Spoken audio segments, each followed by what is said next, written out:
Hi. My Little Pony is a show that exists. So, I'm gonna tell you about someone. Her name is Scootaloo. I'm Scootaloo. Hi. I am going to cover every single appearance she has in the show. Who is Scootaloo, you may ask?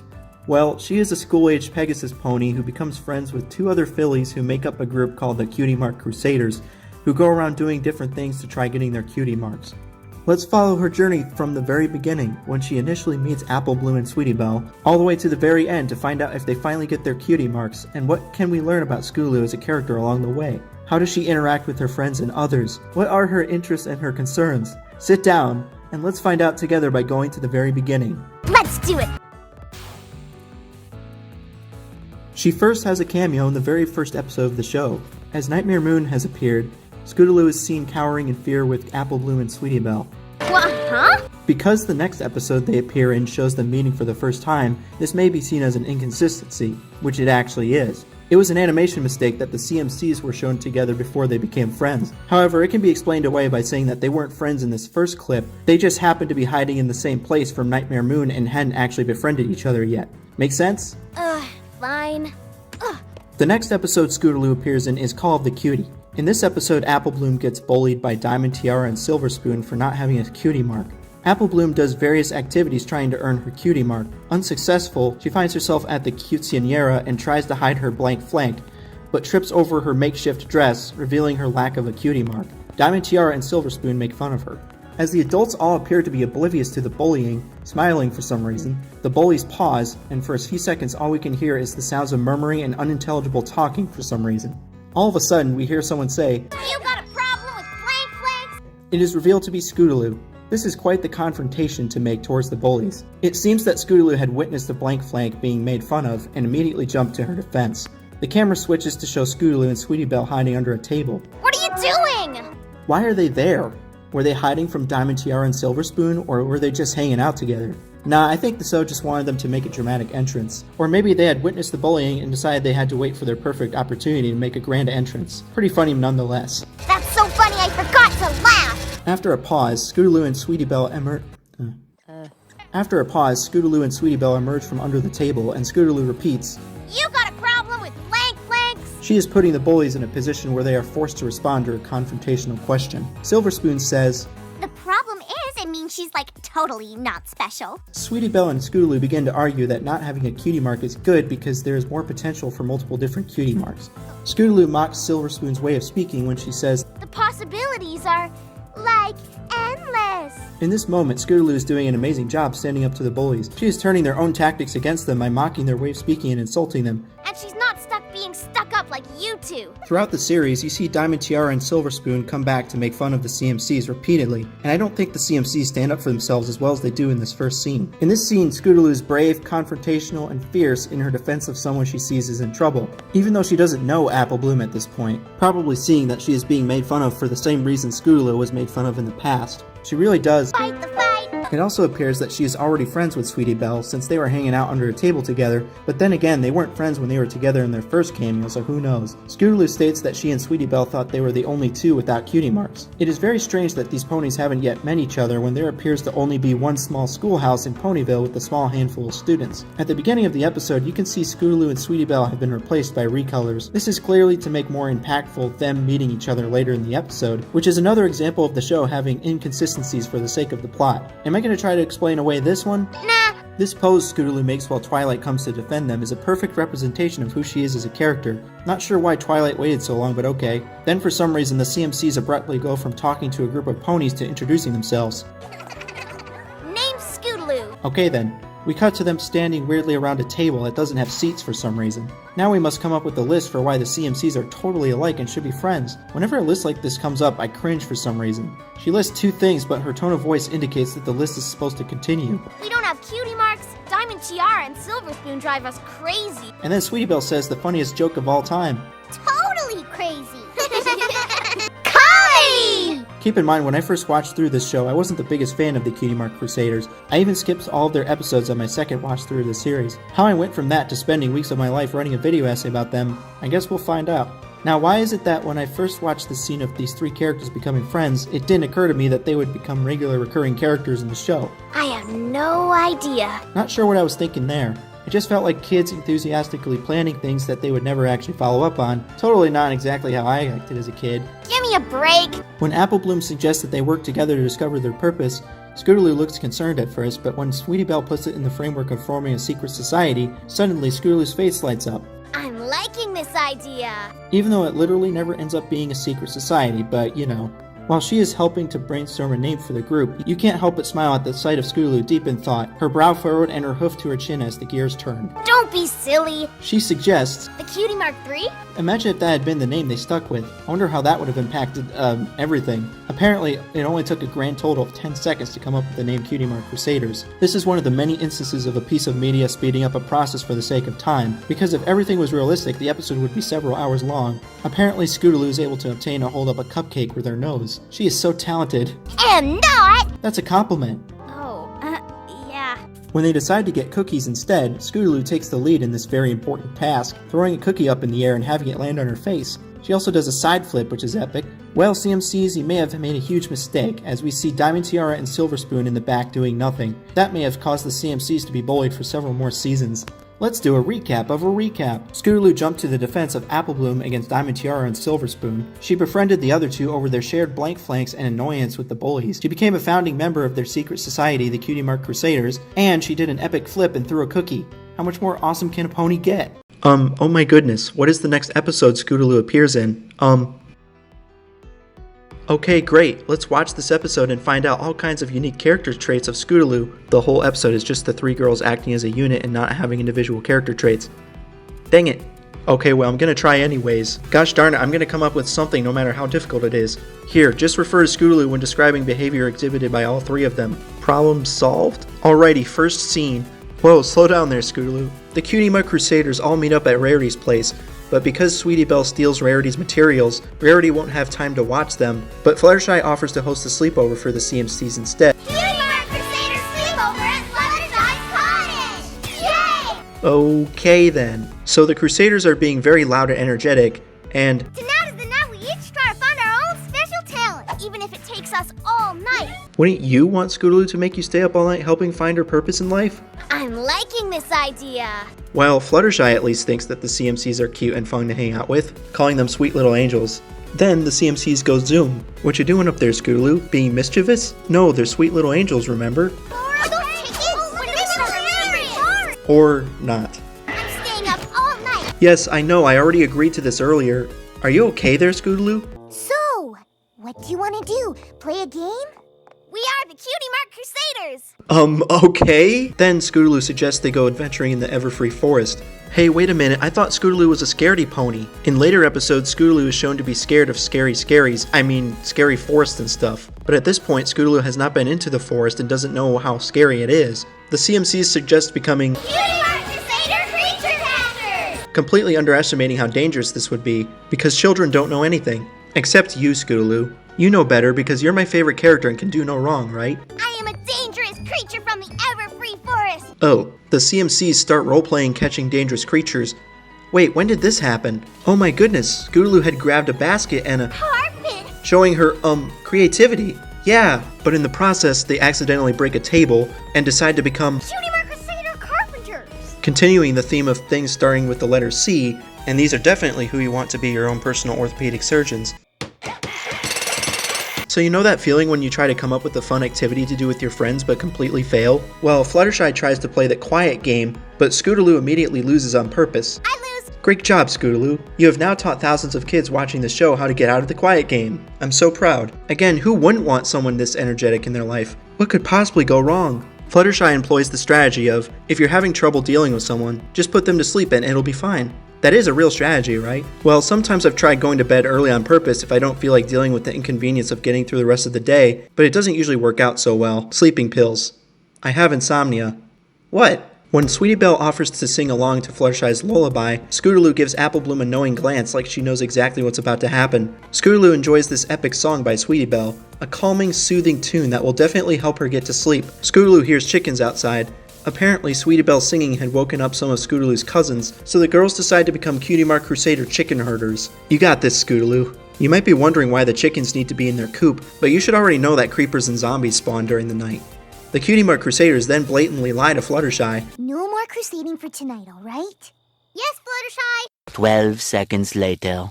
Okay, so what kind of crusading do we do next? Ignoring the misplaced voice lines, they decide to become Cutie Mark Crusader chicken rescuers after passing on the idea of becoming Cutie Mark Crusader cottage cleaners. They really didn't want to go to bed before doing something productive. I feel like that sometimes. I'm sitting there and I'm like, man, I don't just want to waste the rest of the day doing nothing or watching YouTube or just going to bed early. I need to do something productive before the day ends, like doing a cubing session so that I can continue to not improve or get anywhere close to being world class in a completely pointless hobby, or like writing a very mediocre video essay about Scootaloo that will get less than 100 views. But anyways, Scootaloo decides to sneak out of the house while sneakily sticking her tongue out and destroying high-priced clothing in order to look for Scootaloo's cousin in the Everfree Forest. Hearing the call of her kind, Scootaloo gets annoyed and critiques Apple Bloom's chicken calling technique, since Scootaloo, being a chicken, would know better. However, Scootaloo refuses to show Apple Bloom the correct way. You're just chicken! What are we, just stating obvious facts now? Am not! Oh wait, now I know how to call a chicken! Scootaloo! Scootaloo! Seeing Apple Bloom's technique having improved significantly, Scootaloo pretends that Apple Bloom's new chicken calling technique had in fact been some kind of joke she didn't find funny, trying to hide her instinctual urge to flock towards Apple Bloom's call. That's so funny I forgot to laugh! Now that we're done making a series of completely stupid and cringeworthy jokes, I will state the fact that this is one of the few scenes in this episode where we get some kind of individual personality from the different characters in a super hilarious argument about chicken calling. Also, I wish I could have just played the whole scene without interruption. That's how good it is. But make good video not involve play-long scene without interjection because reasons, so yep. You might have been wondering why I kept implying Scootaloo was a chicken, and yeah, this was why. When you think about it, chicken is actually a very accurate name to call Scootaloo, because she has wings but can't fly, and is also shown to be scared of certain things later in the series. I'm sorry, Scootaloo, I didn't mean to hurt you with relentless name calling. Kids, don't do what I did. I'm only allowed to because cartoons are completely disconnected from real life in every conceivable way, and definitely not mediums for communicating applicable real-world messages and morals. Wait, I get you, Scootaloo. I also wouldn't want someone making a mockery of my cultural heritage. The argument devolves into arguing about arguing in order to argue their way into an arguing cutie mark. They aren't even sure what an arguing cutie mark would look like. Probably something to do with marriage? Fluttershy catches up to the girls and warns them that a cockatrice is on the loose. And, Cockatrice! Cockatrice! are you guys gonna keep saying that word so much? It's getting a bit weird. A cocka what now? Well, if I ever saw one of them cocka thingies. Careful, Apple Bloom. You saying that word, well... That sounds silly. Yes, thank you, Scootaloo. That's all, it's just silly. Anyways, Scootaloo spotted her cousin and went chasing after it, and... the sound that the cockatrice makes, along with the camera being from its perspective, is a pretty cool, perspective. 2 chickens? You mean 3? When the cockatrice emerges and turns Scootaloo's cousin to stone, only then does Scootaloo become a real chicken and starts running away screaming. Twilight being turned to stone is kinda scary if you don't know the context of how it works in this show.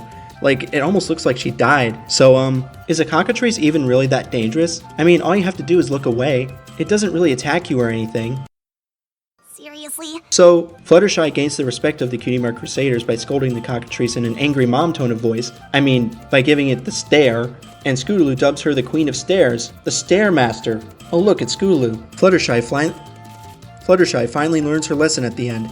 Kids are little demons and you should never volunteer to watch them. But not Scootaloo. She's an angel, see? So, did we learn anything interesting about Scootaloo from this episode?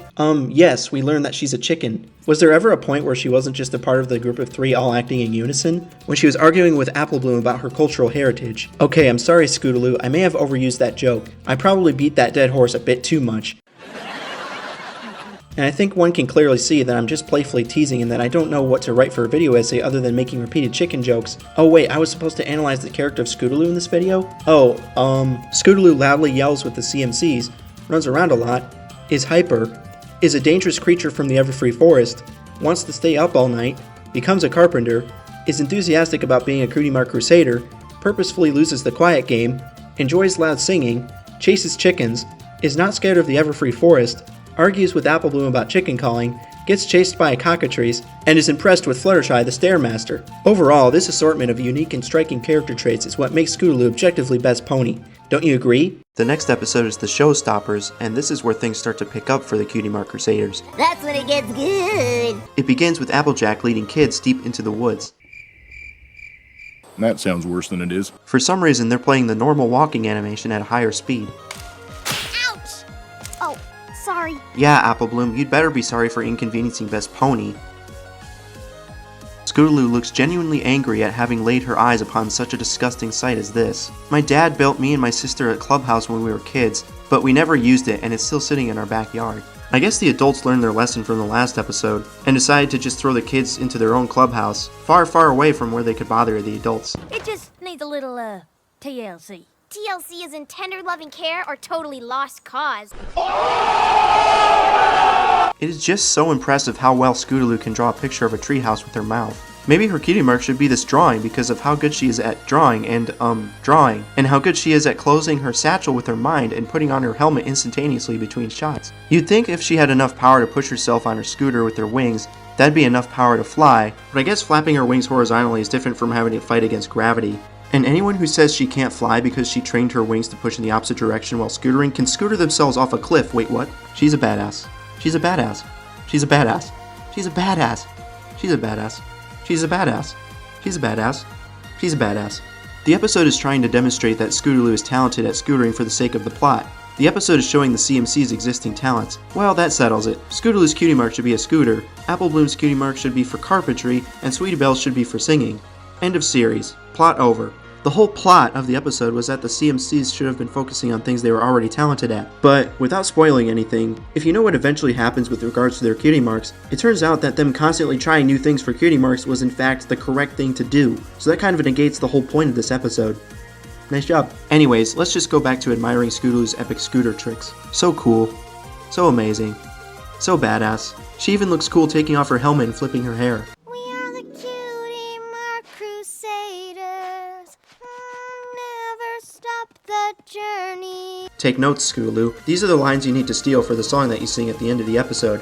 What's that sweet tune you're singing? I just explained it, Scootaloo. And your talent comes to light. Beautiful. Just beautiful. Just like her map of Ponyville that she drew. You see, she also has art skills. She vows to leave no mountain unclimbed. Well, I'm gonna leave no something unsomethinged, no thingy unthingied, and no Now, commence with the montage of the Crusaders staring at their own backsides. If we had a dime for every time Scootaloo had a bucket on her head, we'd have a quarter. Wait, that doesn't make any sense. This is a bucket. The scene actually tried to be realistic about how hooves work. They can't grab hands like humans, so instead, Sweetie Belle grabs Scootaloo's hoof with her mouth, and Apple Bloom grabs Scootaloo's hoof with their two hooves. I'm a genius because I wrote the episode. Well, that's kind of dark. Scootaloo standing on two legs looks interesting. Who let these kids dye people's hair? And they used an actual baby crying sound effect for this scene. The Crusaders attempt to discover their talent for becoming psychics. Scootaloo's character trait is that she likes bouncing. Why is it so satisfying to see Scootaloo's face get pummeled with cards? Scootaloo canonically is the one who made them go mountain climbing. Canonically, it's true. Who wouldn't want to go mountain climbing with Scootaloo? This is funny. The CMCs put up surprisingly well with failing over and over and over and over and over. Here we have a wild Scootaloo, her face scrunched up in concentration studying a random piece of paper. Showcase your talents Okay, Scootaloo, that's your cue to finish your sentence like how normal people talk. for all to see. Best dramatic performance, best comedy act, best magic act. Wait, this looks just like episode 1 when they were listing the elements of harmony. Kindness, laughter, generosity, honesty, and loyalty. So it's confirmed, Scootaloo is the element of comedy. Think about what you're already good at. Sure, we could do that. Proceeds to not do that. Insert recapping here. The CMCs decide to participate in a talent show, so now they will collect supplies. Scootaloo is using her hoof and her wings because it would be hard to pull a wagon with two ponies with just her wings. The Crusaders proceed to borrow rarity supplies. Thanks, Mr. Breezy. Breezy, Scootaloo refuses to provide instructions on how to use 6 wooden planks, 4x8 plywood, a box of nails, 4 cans of paint, and 4 brushes. Such a diva. Ghosts, goblins, and ghoulish figures. Did they ever end up using that for something? I guess they used it for Apple Bloom's headpiece? They just drew pictures of skulls on her bandana. Or maybe it was for the bats, spider, and ghost that fell down? There's some more skulls sitting in the background. I stand corrected. This is gonna be so amazing. Yes, this video essay is gonna be so amazing. Right? Right? Right?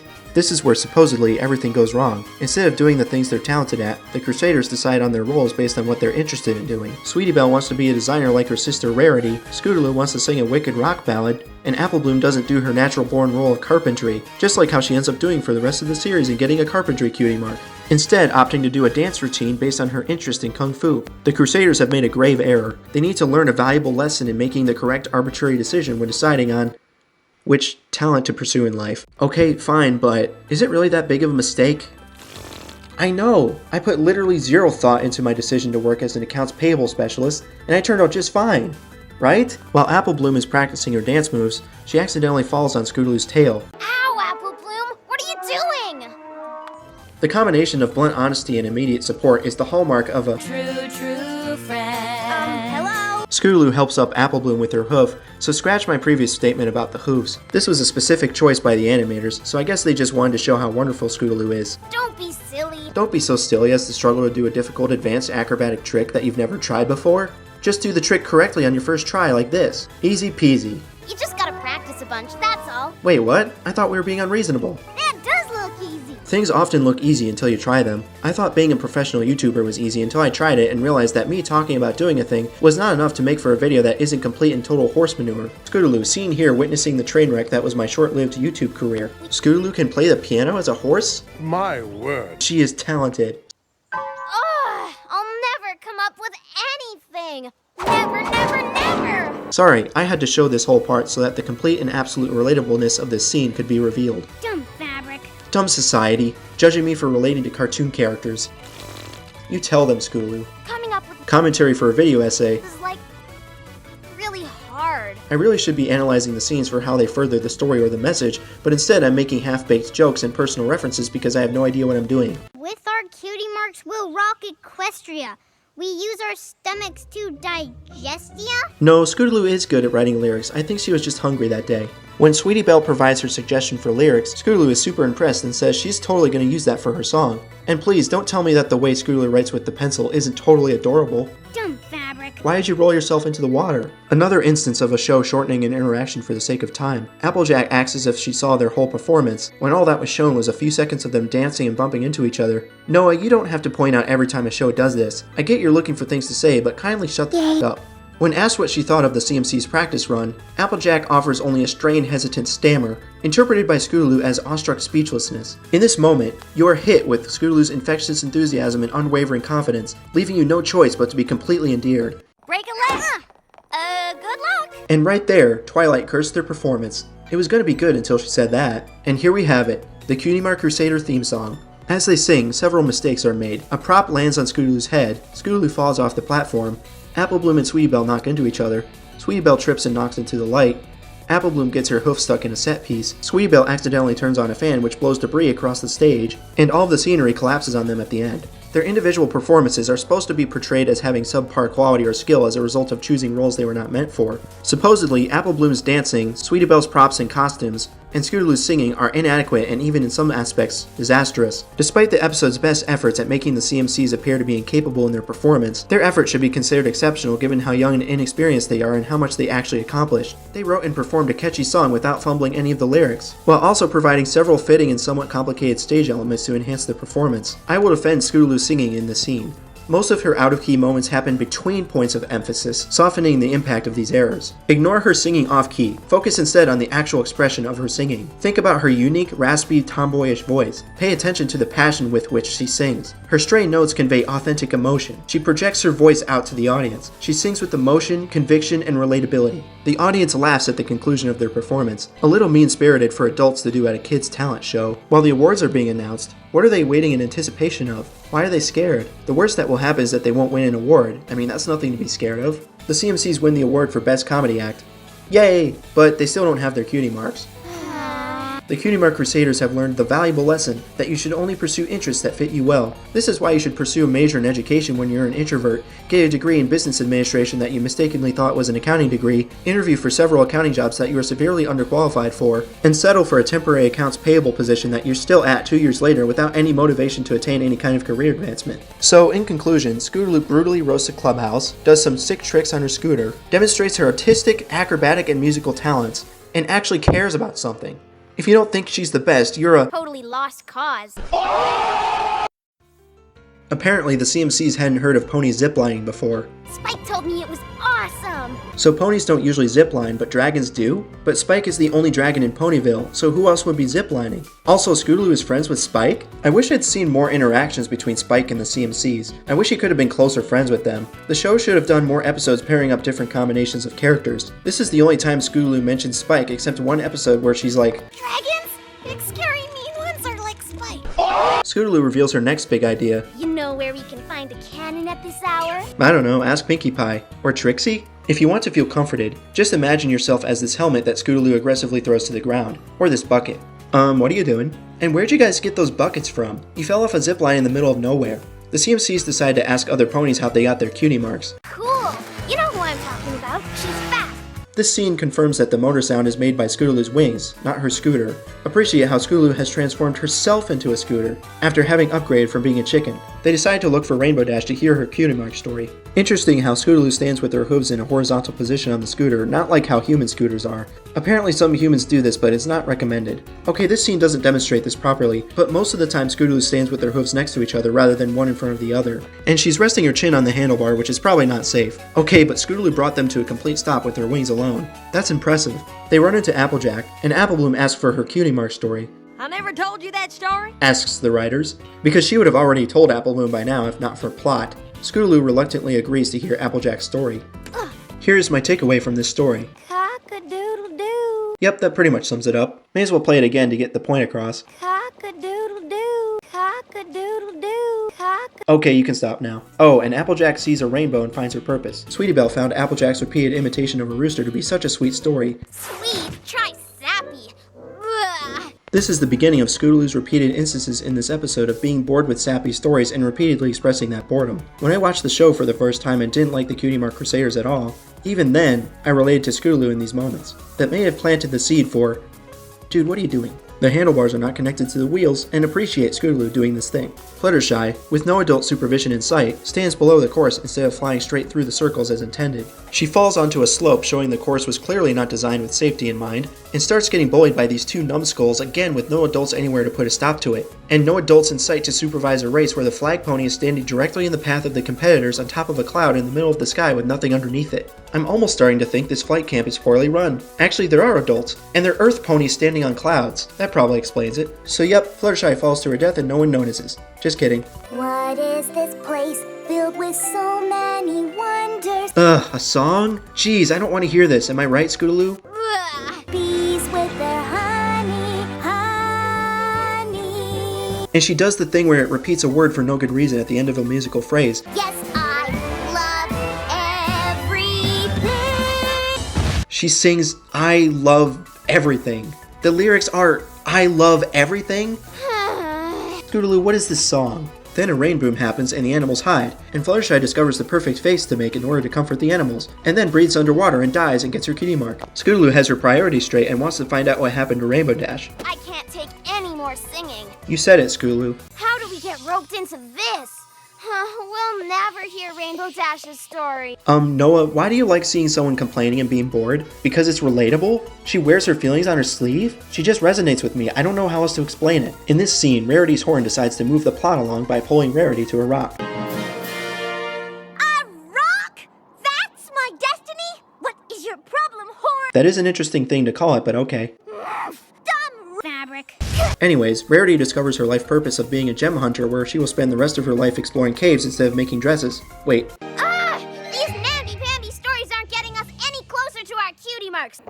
Stuff. They're all about finding who you really are and boring stuff like that. Ugh, I love her. Bro, what are you talking about, man? Who cares about figuring out your stupid life purpose? Anyone telling a flowery story about finding out who they really are is making a big deal out of nothing because they think they've discovered something about themselves, but they are completely mistaken because at some point later on, they will lose their enthusiasm for the thing they thought was their purpose and have to start the process all over again. Those are such fake, misguided feelings of accomplishment because you haven't done anything but deluded yourself. All your dumb stories about your stupid, idiotic introspection and moment of realization are boring me to death. Spare me your namby-pamby pie-in-the-sky contemplations and go do something actually productive with your life. Are you okay? Yes, I just really relate to you in this episode. Have a cookie.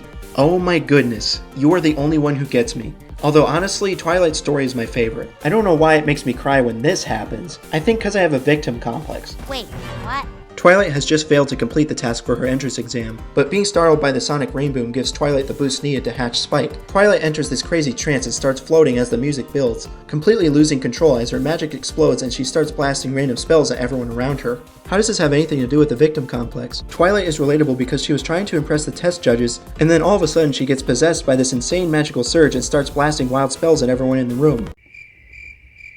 You still didn't explain it. Well, the people around her would think, whoa, that's crazy what happened to this kid. She was literally trapped in a total trance while her magic completely took over her body and forced her to blast everyone. Poor little Twilight. And also, wow, she was able to do some crazy spells there. Now I really appreciate what she's going through.